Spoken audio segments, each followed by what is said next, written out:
ये प्रश्न नहीं आया तो समझो कुछ नहीं। एक बार अच्छे से देखेंगे।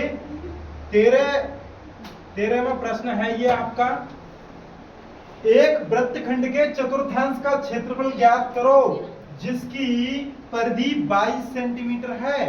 जिसकी परिधि दी गई है 22 सेंटीमीटर।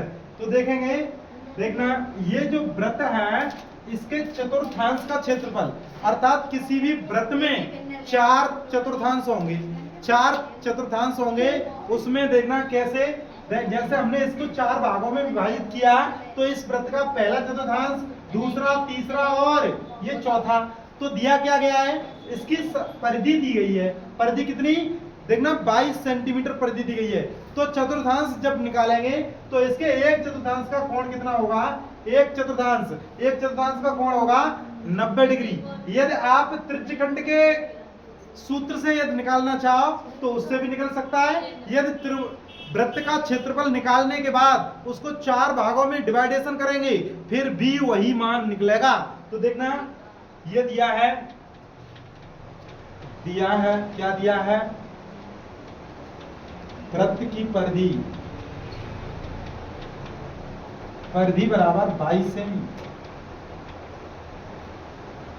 माना त्रिज्या क्या है, माना त्रिज्या r है। तब परिधि क्या है, परिधि है 2 पाई r इज इक्वल टू 22। तो r का मान निकल के आ जाएगा 22/2 पाई। तो देखना r बराबर 22/2 इंटू 22/7।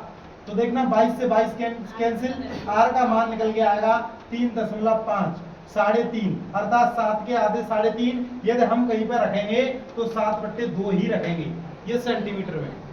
अच्छा, अगला देखेंगे, यदि हमें चतुर्थांश की बात करनी है तो हमें त्रिज्या दी गई है। त्रिज्या यहां से यहां तक की त्रिज्या हमें 7/2 सेमी दी गई है, निकाल ली। दी नहीं गई है, निकाल ली हमने। अब हमें 90 डिग्री का ये चतुर्थांश का कोण दिया है, त्रिज्यखंड का हम क्षेत्रफल निकाल सकते हैं। तो यहां लिखेंगे त्रिज्यखंड का क्षेत्रफल, वृत्तखंड के चतुर्थांश का क्षेत्रफल।